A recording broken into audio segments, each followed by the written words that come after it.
Jamnagar city C division police સ્ટેશનમાં ગઈકાલે એક ઇમોરલ ટ્રાફિક પ્રિવેન્શન એક્ટ મુજબનો કેસ દાખલ કરવામાં આવેલો છે. તેની વિગત મુજબ જે અંધાશ્રમ આવાસ પાસે 3 માળિયા આવાસ આવેલા છે એમાં બ્લોક નંબર 45માં એક બાતમી હતી કે જે જગ્યાએ આ પ્રકારનો ગુનાહિત પ્રવૃત્તિ આચરવામાં આવે છે.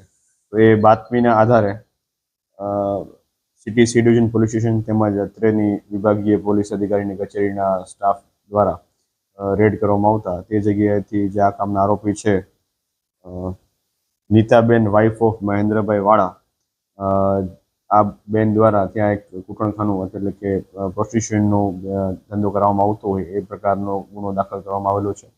જેમાં તે સ્થળ ઉપરથી 3 અલગ અલગ મહિલાઓ જે રાજકોટ અને અમદાવાદ ખાતેથી બોલાવવામાં આવેલી હોય એ મહિલાઓ તેમજ અન્ય વ્યક્તિઓને ત્યાંથી તપાસ દરમિયાન મેળવવામાં આવેલા છે.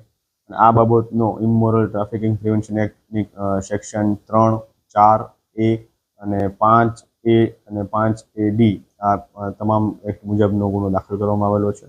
અને આ જે બેન છે નીતાબેન મહેન્દ્રભાઈ વાળા એમને આજરોજ કાયદેસરની અટક કરી અને આગળની કાર્યવાહી ચાલુ છે.